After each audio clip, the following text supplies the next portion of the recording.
कौन है काकभूषुंडी, जानिए उनका रहस्य। आध्यात्म रामायण। सबसे पहले श्री राम की कथा भगवान शंकर जी ने माता पार्वती जी को सुनाई थी। उस कथा को एक कौवे ने भी सुन लिया। उसी कौवे का पुनर्जन्म काकभूषुंडी के रूप में हुआ। काकभूषुंडी को पूर्व जन्म में भगवान शंकर के मुख से सुनी वह राम कथा पूरी की पूरी याद थी। उन्होंने यह कथा अपने शिष्यों को सुनाई।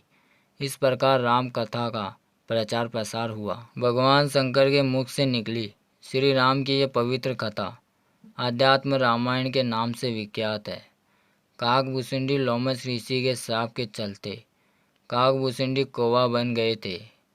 लोमश ऋषि ने शाप से मुक्त होने के लिए उन्हें राम मंत्र और इच्छा मृत्यु का वरदान दिया। कौवे के रूप में ही उन्होंने अपना संपूर्ण जीवन व्यतीत किया। वाल्मीकि से पहले ही काकभूषुंडी ने रामायण गिरिराज गरुड़ को सुना दी थी। लोमश ऋषि परम तपस्वी तथा विद्वान थे।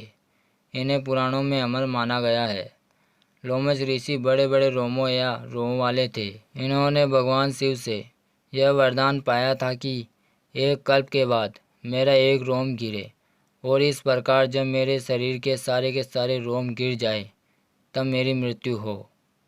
जब रावण के पुत्र मेघनाद ने श्री राम से युद्ध करते हुए श्री राम को नागपाश से बांध दिया था, तब देवर्षि नारद ने के कहने पर गिरिराज गरुड़ ने नागपाश के समस्त नागों को खाकर श्री राम को नागपाश के बंधन से मुक्त कर दिया था।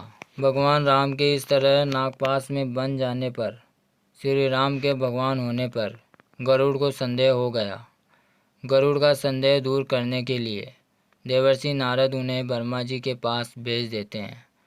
ब्रह्मा जी उनको शंकर जी के पास भेज देते हैं। भगवान शंकर ने भी गरुड़ को उनका संदेह मिटाने के लिए काकभूषुंडी जी के पास भेज दिया।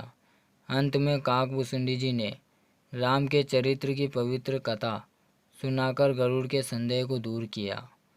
कौवे के रूप में दिखने वाले काकभूषुंडी राम के बहुत बड़े भक्त थे और उनको वरदान था कि समय और स्थान, जिसे Einstein theory relativity space time कहते हैं, काकभूषुंडी समय के बाहर जाकर समय के बनने और बिगड़ने को देख सकते थे।